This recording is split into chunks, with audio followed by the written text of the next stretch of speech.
Musa Bilankulu is just a humble guy, as they say, and as I am. So I was born actually in Malamlele, and then I grew up in Soweto, I think for 2 years there. Then after then we moved to Vosloorus at the extension 2.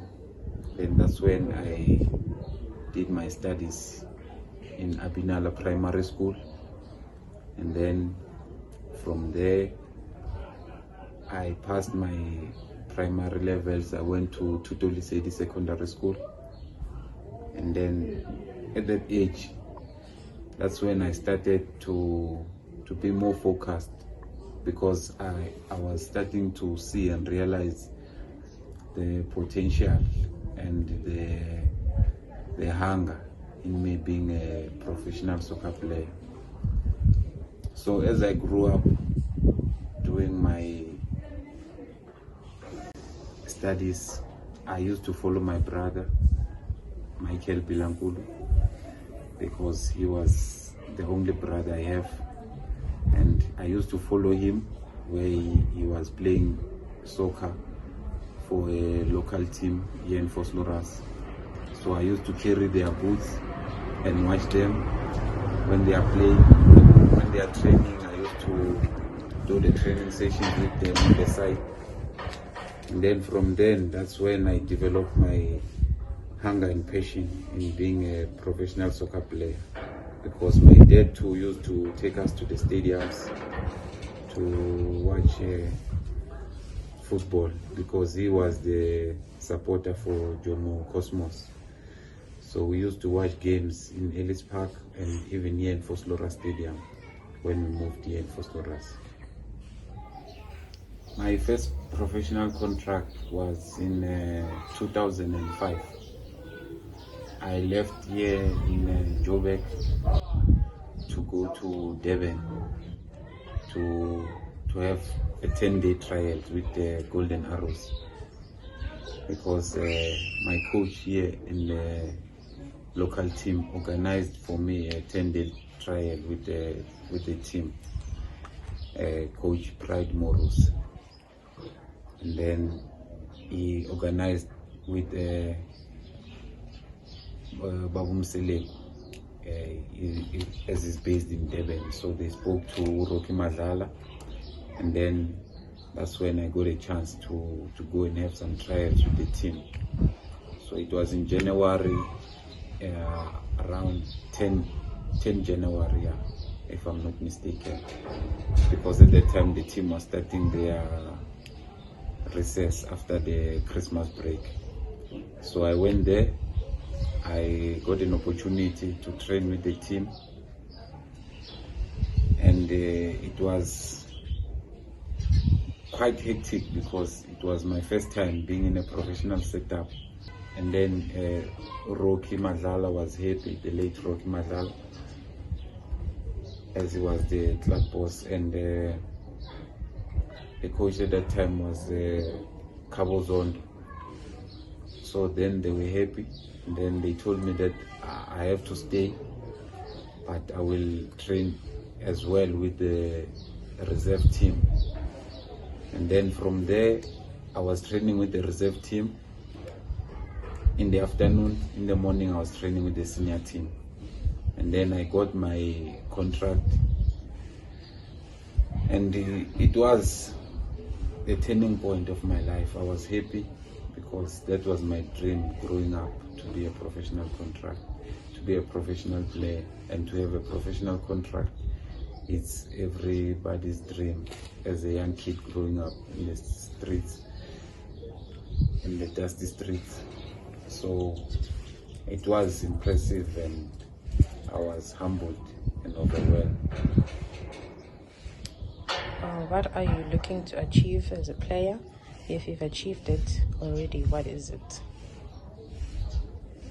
As a player, I achieved, firstly, I achieved my dream and my ambitions. and I hope to achieve more as a player because I'm still playing with the team. So I still have an ambition of winning more trophies with the team, and I hope if we can focus and we will do well and have a chance to win the trophy.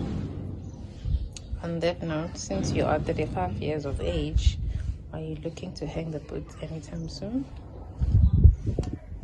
At the moment, yes, I'm 35 years and I still have a contract with Golden Arrows, and I'm not even thinking of hanging up the boots now because the team benefits a lot from me and I benefit from the team because I'm learning many traits as a player and being part of the team.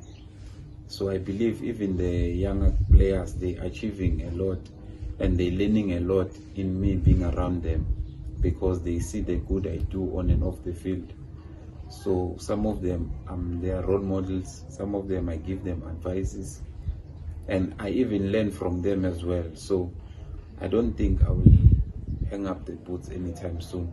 For as long as I still have an impact in the game, it will be unfair of me to leave the game now and think of retiring now.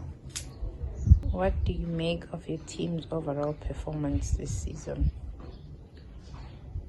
Our team this season, I can say we've challenged quite fairly good, and I'm happy that the team is growing as there have been changes and introductions in some positions, and I can see that all the players that they've given a chance, the coaches and the technical team, they are rising to the occasion and they will help the team going forward, because if they can start learning from now, then there'll be a difference in them in the few years to come.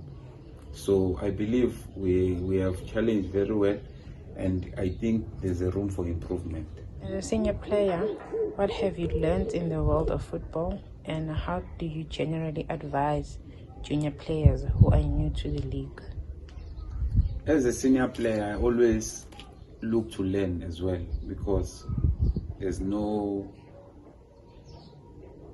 one who's bigger than the game. Even the best in the world, they're still respecting the game.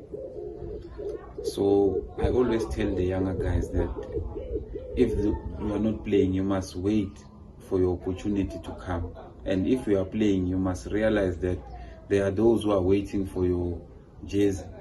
So you must always make sure that you always step ahead and overcome every situation you come across. Because today you can be playing and tomorrow you might not be playing.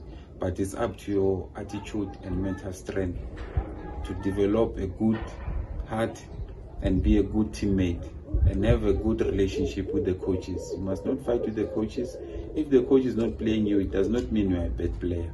But at that time, maybe you are not suitable for the kind of system or the kind of game and the objectives they want to achieve as a team, because it's the team first before the player. So you must wait for your turn to come, and if you have a grab a chance with both hands.